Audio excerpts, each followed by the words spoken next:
Let's look at this question. Find the sum of the squares of the roots of the equation x cube minus 10x square plus x plus a is equal to 0.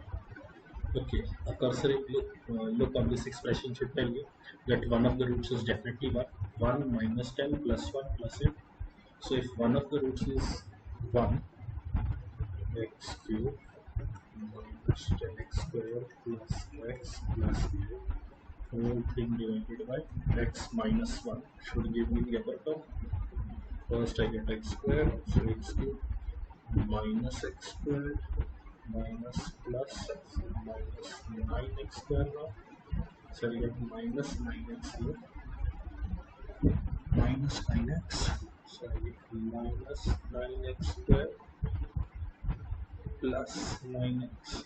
So this becomes plus, this becomes minus 8x plus 8.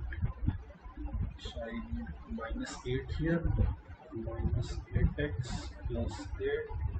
This becomes plus, this becomes minus. I get 8.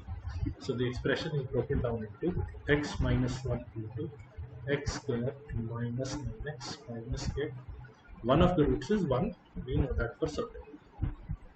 Now identifying the two roots here is going to be difficult. But let's say the two roots here are a and b. The two roots here are a and b. We know from this expression a plus b is equal to 9 and ab is equal to minus 8. If you were to square this, we would get a square plus b square plus 2ab is equal to 81. We know ab to be minus 8.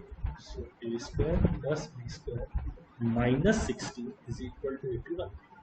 Now a square plus b square is equal to 97. So sum of squares of two of the roots is 97. The third root is 1. You add 1 square to this, you add 1 to this, you get your final answer as 98.